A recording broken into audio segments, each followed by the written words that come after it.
ზოგი ჩანს თვალით, ზოგი არ ჩანს. პირველი თემები იყო ხიდის თემა და ისე ვუმტკიცებთ, რომ ეს ხიდი არის გასაკეთებელი.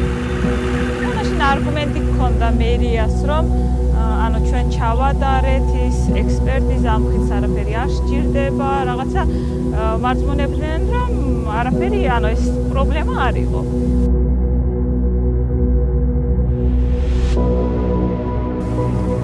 წლები გავიდა, ისევ საუბრობთ და ერთხელ მიმართეთ ჩვენ ექსპერტიზის ბიუროს.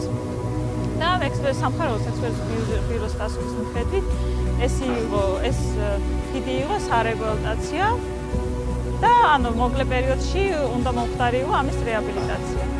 მაგრამ ამ დასკვნის მიუხედავად მაინც არ აკეთებდა. იმ მონაკვეთებში, სადაც ძალიან ისე თვალით ჩანდა, ბეტონს ასხამდნენ და მერე ბრუნდებოდნენ. ესე ბავშვები დამცინოდნენ. რა იყო შენი ხიდის ამბავი რა მოხდა? შენ ხო ამბობდი, ხო ვიღავი ამბიციური, ერთი ხიდიც მაინც ვერ გააკეთა. ესე დამცინოდნენ და მეც თავისთავად ძალიან ისე ვისტრესობოდი. დავგეგმეთ საპროტესტო აქცია სოფელში.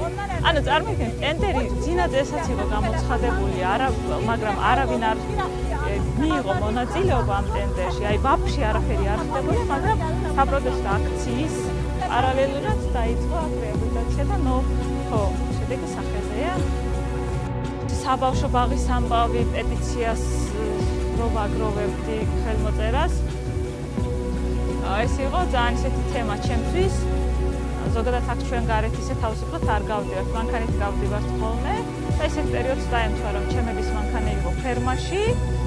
აქ ჩემი ოჯახის წევრები არ არიან სოფელში.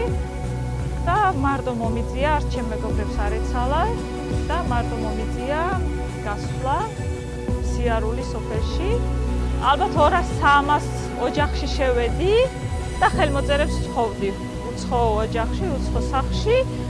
სანამ ჯიშკარს ვაღებდი, მანამდე ფიქრობდი, ძალიან ბევრს ვემზადებოდი. არა, უნდა შეგეძოს ბაღისთვის მიდი შენ შეძე და რაღაც ძალიან ყოველჯერზე ისე იმით შევდიოდი სახლებში. საბოლოოდ ეგ ამბავი გამოვიდა, რა თქმა უნდა, ხელმოწერებს შევაგროვეთ და დაკმაყოფილდა ეს მოთხოვნაც ჩვენი და ალბათ ამ შემოდგომას ეს ბაღიც იქნება გახსნილი. ანუ ყველა აქ გაკეთებული საქმის უკან საკმაოდ ისეთი მართლა ძალიან დიდი შრომა დგას.